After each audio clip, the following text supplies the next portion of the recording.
Welcome to the 12th standard zoology class, unit 1, chapter 3, reproductive health.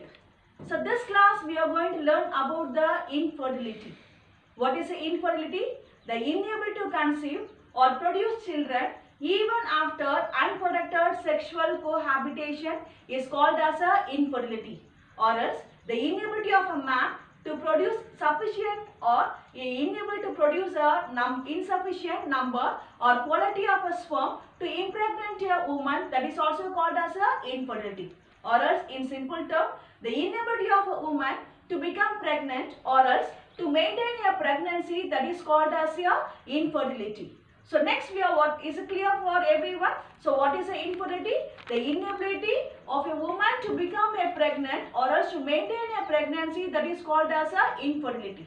The next one we are going to learn about what are the causes for the infertility. The first one is a tumor. So what is a tumor? The cutting. The tumors formed in the pituitary gland or else in the reproductive organs. Then a second one, inherited mutation of the genes which is responsible for the biosynthesis of the sex hormones. So what is the second one? That is a mutation of the genes which is responsible for the biosynthesis of the sex hormones. Then a third one is an overuse of alcohol, then tobacco, then marijuana. So what is a marijuana? Marijuana is a psychoactive drug. Then malformation of the cervix or the fallopian tubes, then inadequate nutrition before the adulthood, then long-term stress which may affect the menstrual cycle, then ingestion of the toxins. So what is a toxin? Toxin is a poison like a cadmium, then injuries to the gonads, then a last one is a aging. So what are the causes for the infertility? First one is a tumor, then a second one is a mutation of the genes which is responsible for the biosynthesis of the sex hormones, then third one is a malformation of the cervix or the fallopian tubes, then a fourth one is an inadequate nutrition before the adulthood, then a fifth one long-term stress which affects the menstrual cycle, ingestion of the toxins, then heavy use of alcohol, tobacco, marijuana, then injuries to the gonads, then aging. So next we are going to learn about what are the other causes of the infertility. So the first one is a pelvic inflammatory diseases, that is called as a PID. So what is a PID? Pelvic inflammatory diseases. Then the second one is a uterine fibroids. Second one is a uterine fibroids. So what is a fibrosis in Tamil? That is a garbapai kattigal. Then third one is an endometriosis. Third one is an endometriosis. So this endometrium is the inner lining of the uterus. So if this layer is found outside of the uterus, that is known as what? Endometriosis. So endometrium is the inner lining of the uterus. If this endometrium is found outside of the uterus, that is known as what? Endometriosis. Then low body fat or anorexia. Low body fat or anorexia, that is, it is a psychoactive eating disorder which is characterized by the fear of gaining weight. So that is what is anorexia? The fear of gaining weight, that is known as what? Anorexia. Then undescended testes and swollen veins. So what is an undescended?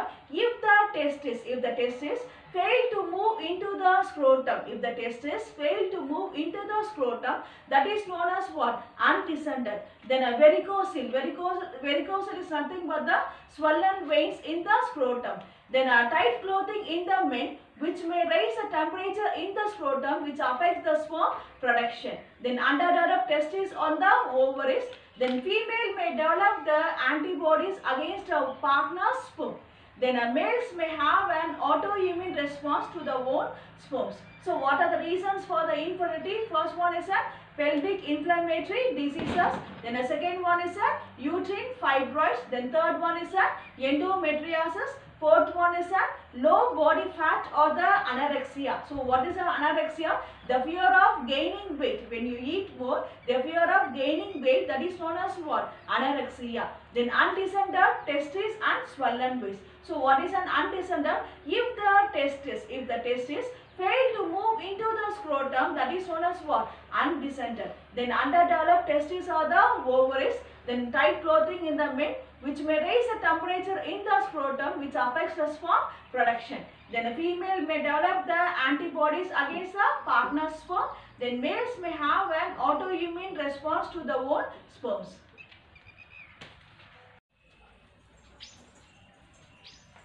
Next, we are going to learn about the Mayer-Rokitansky syndrome. So, what is this Mayer-Rokitansky syndrome? All women are born with ovaries. All women are born with ovaries. Some do not have the functional uterus. In cases of some women, the uterus becomes an unfunctional. That is known as what? Mayer-Rokitansky syndrome. Next, we are going to learn about the assisted reproductive technology. So, in the case of infertile couples, to maintain a pregnancy, a collection of procedures which includes the handling of the gametes or handling of the embryo outside of the body to achieve a pregnancy, that is known as what? Assisted reproductive technology. It's a 2-mark question. What's assisted reproductive technology? A collection of procedure which includes handling of the gametes or embryo outside of the body to achieve a pregnancy, that is known as what? Assisted reproductive technology.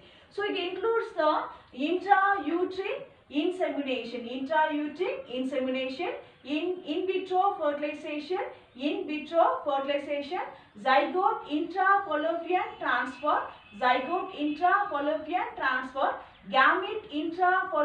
transfer, intracytoplasmic sperm injection, and embryo transfer. So it's all these are 2-mark question. Expand the following. ZIFT. What is ZIFT? Zygote intrafallopian transfer. What is GIFT? Gamete intrafallopian transfer. Next, we are going to learn about the intrauterine insemination. So this intrauterine insemination, it is used to treat the infertile men with the low sperm count. The semen is collected from the husband or from the healthy donor and it is introduced into the uterus through the vagina by the catheter. So catheter is a small pipe-like structure. So this is like a catheter, and then after stimulating the ovaries to produce more eggs or the ova. So what happens in the intrauterine insemination? The semen is collected from the husband or from the healthy donor and it is introduced into the uterus through the vagina by the catheter after stimulating the ovaries to produce more eggs.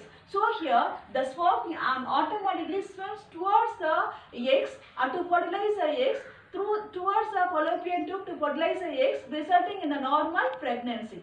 The next we learn about the in vitro fertilization, otherwise it is known as what? Test tube baby. The sperm and egg are allowed to unite outside of the body, that is in the lab. So one or more fertilized eggs may be transferred into the woman's uterus where they get implanted and developed. So in vitro fertilization was used to treat women with the blocked, damaged or absent fallopian tubes. So what are the basic steps in the in vitro fertilization? First one is ovarian stimulation. And second one is egg retrieval. So what is the meaning of the word retrieval? Tamil meat eduppu. That is taking back. That is taking the process of getting something from someone, that is known as what? Retrieval, meat eduppu. That is taking the egg from the ovaries. Then third one is fertilization. Fourth one is an embryo culture and the last one is an embryo transfer. It's a 2-mark question. What are the basic steps in in vitro fertilization? What are the basic steps? First one is ovarian stimulation. Second one is egg retrieval, fertilization, embryo culture and embryo transfer. Next we are going to learn about how egg retrieval can be done. So it is done by the minor surgery under general anesthesia using the ultrasound guide after 34 to 37 hours of human chorionic gonadotrophic injection. The eggs are prepared and striped from the surrounding cells. After some time, the sperm preparation is also done by the same special media. After preparing the sperms and the sperms and the eggs are brought together, that is for fertilization. Here brought together and it results in the zygote. So the zygote undergoes the division. First it divides into 2 and then it divides into 4 and then it results in the 8-celled blastomeres. For preparing the egg retrieval, the sperms and the eggs are brought together. It results in the zygote and this zygote undergoes the 8-celled blastomeres. These 8-celled blastomeres are then transferred into the uterus for pregnancy. The next we are going to learn about embryo transfer technique. Then the transfer of an embryo with more than 8 blastomere cells. What is the 8 blastomere? The single cell zygote undergoes a division to form a 2-cell stage, 4-cell stage, 8-cell stage. With more than 8-celled blastomeres stage is introduced into the uterus, that is known as what? Embryo transfer technique. So what is an embryo transfer technique? The transfer of the embryo with more than 8 blastomeres into the uterus for pregnancy, that is known as what? Embryo transfer technique. Then 2 mark question, what is a cryopreservation? Cryopreservation is nothing but the freezing of the embryo. So it provides an additional opportunity for pregnancy through a frozen embryo transfer without undergoing ovarian stimulation and egg retrieval. So next we learn about zygote intrafallopian transfer. The zygote after the 8 blastomere stage is transferred into the fallopian tube by the laparoscopy. So the single cell zygote undergoes a division to form a 2-cell, then a 2-cell into the 4-cell and then into the 8 and then it continues its division. So here the zygote after the 8 blastomere stage is transferred to the fallopian tube by the laparoscopy. The zygote continues its natural division and migrates towards the uterus where it gets implanted. So here it is in the uterus, the zygote gets implanted and it develops as a fetus. So this is known as what? Zygote intrafallopian transfer. Then next we learn about the intrauterine transfer. Next we learn about zygote intrafallopian transfer. That is, the single celled zygote undergoes a division to form as a 2-cell stage. Then it further divides to form as a 4-cell and then into the 8-cell blastomeres. So here the zygote up to the 8 blastomere stage is transferred to the fallopian tube by the laparoscopy. The zygote continues its natural division into the fallopian tube and then it moves towards the uterus where it gets implanted and develops as a fetus. So that is known as what? Zygote intrafallopian transfer. So what is a zygote intrafallopian transfer? The zygote migrates towards the fallopian tube and then migrate towards the fallopian tube where it undergoes a division and move towards the uterus where it gets implanted and then it develops as a fetus. The next we learn about the intrauterine transfer. So this intrauterine transfer is nothing but the embryo with more than 8 blastomeres. In the zygote we learned about the zygote undergoes a division in the fallopian tube where it gets implanted in the uterus. In the intrauterine transfer, the embryo with more than 8 blastomeres get inserted into the transferred into the uterus to complete its further development, that is known as what? Intrauterine transfer. The next we learn about the gamete intrafallopian transfer. The transfer of an ovum collected from the donor into the fallopian tube. The eggs are collected from the ovaries and placed with the sperms in one of the fallopian tubes. So the eggs collected from the ovaries is placed in one of the fallopian tubes. So here the sperms here automatically fertilizes with the egg and forms as a zygote. So the zygote travels towards the uterus where it gets implanted and then it develops as a fetus. The next we learn about the intracytoplasmic sperm injection. Intracytoplasmic sperm injection. Here in the egg Here the sperms is injected into the egg at the focal point of the egg. Only one sperm is injected. Only one sperm is injected at the focal point of the egg. So carefully, the sperms are injected into the cytoplasm of the egg, where it gets fertilized with the egg.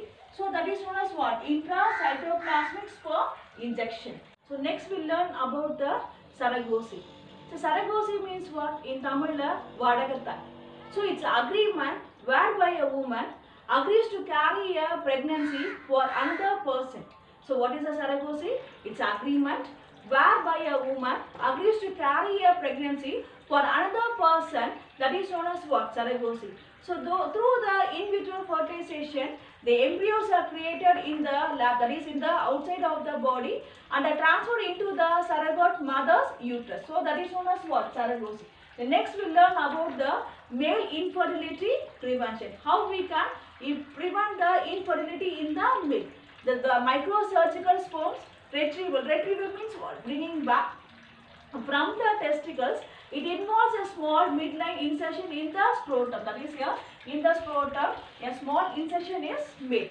Through here, the testes, the active part of the sperms are removed. So under the microscope, the seminiferous tubules are dilated and a small amount of the testicular tissues, active part of the sperm productions are removed and improved for the sperm heat.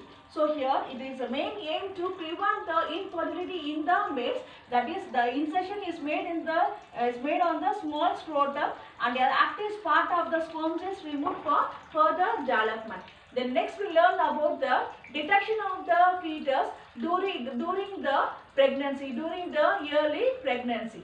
So here it is done by using the ultrasonography. So ultrasonography is usually performed in the first trimester, that is in the first 3 months, for dating or for the determination. So what is a determination?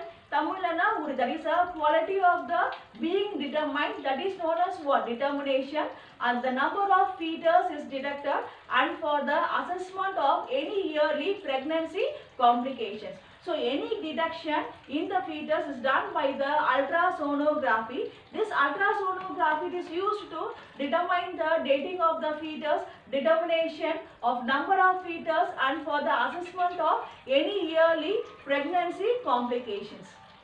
So next we learn about what are the types of ultrasound imaging techniques. So the common types are 2-dimensional, 3-dimensional, 4-dimensional. So in the two-dimensional ultrasound, we can see the flat images of the fetus. So in the 3-dimension, we can see the width of the fetus, then a height, then as well as the depth of the images. So in the 3-dimension, we can see the width, height and the depth of the fetus. In the 4-dimension, we can see the unborn baby moving in a real time. So that is known as what? 4-dimension. In the 2-dimension, we can see the flat images of the fetus. In the 3-dimension, we can see the width, height and the depth of the fetus. Then in the 4-dimension, we can see the unborn baby moving in a real time. Then next we learn about the amniocentesis. So amniocentesis means here the fetus is surrounded by the amniotic fluid. Taking a amniotic fluid to find out any chromosomal abnormalities. That is known as what? Amniocentesis. So it involves here taking a small sample of the amniotic fluid that surrounds a fetus to diagnose for any chromosomal abnormalities. That is known as what? Amniocentesis. So in a pregnant woman between the 15th and the 28th week of pregnancy, between the 15th and the 20th week of pregnancy, by inserting a long needle through the abdomen to take a sample of the amniotic fluid to find out any chromosomal abnormalities, because all the fetus cells are shared in the amniotic fluid. So to find out any chromosomal abnormalities, a sample of the amniotic fluid is taken from the amniotic fluid to find out the chromosomal abnormalities, that is known as what, amniocentesis. The next one is a chorionic villus sampling. Chorionic villus sampling, the same thing, to find out the chromosomal abnormalities. Here we take a sample of the placental tissues. In the amniocentesis, we take a sample of the amniotic fluid because the fetus cell is shed in the amniotic fluid. So when we diagnose this amniotic fluid, we can able to find out any chromosomal abnormalities. The same way, if we take the sample of the placenta to find out any chromosomal abnormalities, that is known as what? Chorionic villus sampling. Next we are going to learn about the fetoscope. So this fetoscope, it is used to monitor the fetus heartbeat. It is used to monitor the fetus heartbeat and other functions during the late pregnancy and during the labor pain. So the average fetus heartbeat rate is 120, between 120 and 160 beats per minute. It's a 1 mark question. The average fetus heart rate is between 120 and 160 beats per minute. So the abnormal heartbeat indicates that the fetus is not getting enough oxygen and it indicates other problems. Then a handheld Doppler is often used during the prenatal visits, and then the fetus during to found out the fetus heart rate, and during the labor the continuous electronic fetus monitoring is often used. So what is a fetoscope? It is used to monitor the fetus heart rate. So what is the average fetus heart rate? Heartbeat between 120 and 160 heartbeat per minute. So the handheld Doppler device is often used during the prenatal visits to count the fetus heart rate. So during the labor, the continuous electronic fetus monitoring is often used. The next we learn about the interesting facts. That is, a vitamin E, it is used as an anti-cellulatory vitamin which helps to maintain the normal functioning of the reproductive structures. Then we just discussed the 1 mark question. Vitamin E is otherwise known as what? Anti-cellulatory vitamin, because it helps to maintain, it plays a very important role in the reproductive functions. Then sex hormones were discovered by Ada Buchanan. Then 11th July were celebrated as a World Population Day. Then 1st December, it's a World AIDS Day. Then NACO, what is a NACO? National AIDS Control Organization. National AIDS Control Organization was established in the year 1992. The syphilis and gonorrhea, they were called as international diseases. 1 mark question. So which are called as international diseases? Syphilis and gonorrhea. Now we learn about the breast cancer, the breast self-examination and the early diagnosis of cancer. First, the breast is divided into 4 quadrants, and the center, that is the nipple, which is the 5th quadrant. Each quadrant of the breast is felt for lump. Lump nanadu katti. Using the palm of the opposite hand, the examination is done in both lying down and standing positions monthly once after the first week of menstrual cycle. This way, if there are lumps or any deviation of the nipple to one side or any blood discharge from the nipple, we can identify cancer at an early stage. Mammograms are done for women above the age of 40 years and for young girls and women below 40 years. Ultrasound of the breast aids in early diagnosis of breast cancer. Now we just overview the lesson, that is reproductive health. So what is a reproductive health? The reproductive health refers to your total well-being in all aspects of reproduction, providing medical facilities and care to the problems like menstrual irregularities, pregnancy-related aspects, medical termination of pregnancy, then sexually transmitted infections, birth control, infertility, postnatal child and maternal management are the important aspect of the reproductive and child health care programs. An overall improvement in reproductive health has taken place in our country as indicated by reduced maternal and infant mortality rates, assistance to infertile couples, etc. Improved health facilities and better living conditions promote an explosive growth of population. Such a growth necessitated intense propagations of contraceptive methods. Various contraceptive options are available now, such as natural, traditional, barrier, intrauterine devices, pills, injections, implants, and surgical methods. Though contraceptives are not regular requirements for reproductive health, one is advised to use them to avoid pregnancy or to delay or space pregnancy. Inability to conceive or produce children even after unprotected sexual cohabitation is called infertility. Various methods are now available to help such couples. In vitro fertilization followed by transfer of embryo into the female genital tract is one such method. And this lesson we learned the need for reproductive health problems and strategies, amniocentesis, social impact of sex ratio, female feticide and infanticide, population explosion and birth control, medical termination of pregnancy, sexually transmitted diseases, infertility, assisted reproductive technology, detection of fetal disorders during early pregnancy. Thank you, children.